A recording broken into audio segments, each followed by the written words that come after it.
پیارے اسلامی بھائیوں، یقیناً راہ خدا میں سفر کرنے والے عاشقان رسول کے ہمراہ دعوت اسلامی کے مدنی قافلوں میں سفر کرنا بہت بڑی سعادت ہے۔ ان مدنی قافلوں کی برکت سے 5 وقتاً نماز نوافل کی پابندی کے ساتھ ساتھ پیارے آقا مکی مدنی صلی اللہ تعالی علیہ وآلہ وسلم کی سنتیں بھی سیکھنے کو ملتی ہیں، اور علم دین کے لیے سفر کا ثواب الگ سے حاصل ہوتا ہے۔ حضرت ابو درداء رضی اللہ تعالی عنہ سے روایت ہے کہ میں نے رسول اللہ صلی اللہ تعالی علیہ وآلہ وسلم کو فرماتے ہوئے سنا کہ جو علم کی تلاش میں کسی راستے پر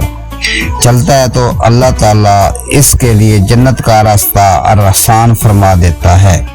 اور بے شک فرشتے طالب علم کے عمل سے خوش ہو کر اس کے لیے اپنے پر بچھا دیتے ہیں، اور بے شک زمین و آسمان میں رہنے والے یہاں تک کہ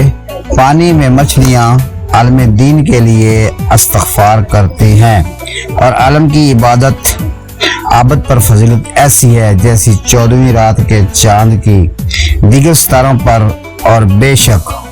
علماء انبیاء علیہ السلام کے وارث میں بے شک انبیاء